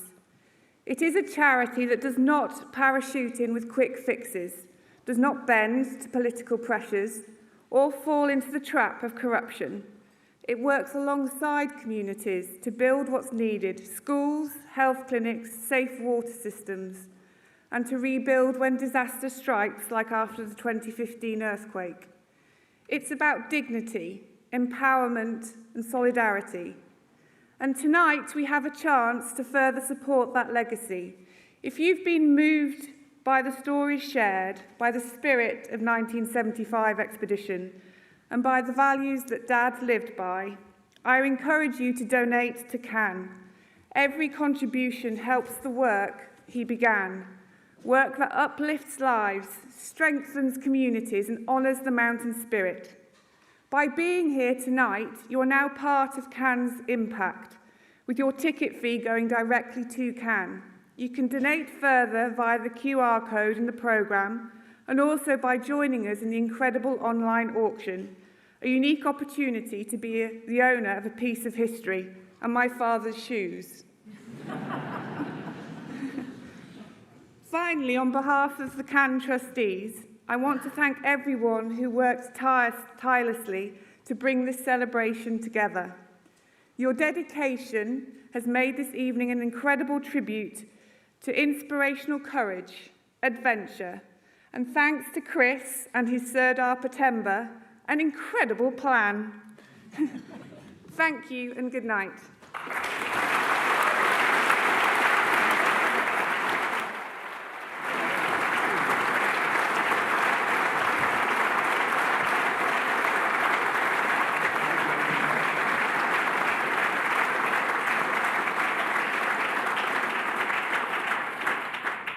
I just have a few more very quick thank yous for the most wonderful evening. And the first thank you, Chris, goes to you for being just one of the most impressive people.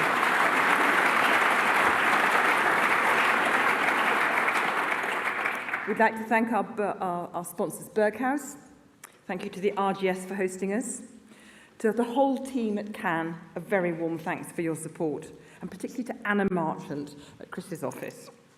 To Trish Scott, what an amazing tribute to the whole of the 50th anniversary. Thank you so much. And another thank you to John Porter. And to you, the audience, here and online. I want to end with a very special thank you to the families, past and present, without whose support the climbers and Sherpas could not have made this great climb and others. You are so important to the lives of those who climb. Thank you very much. Good night and safe journey home.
Thank you.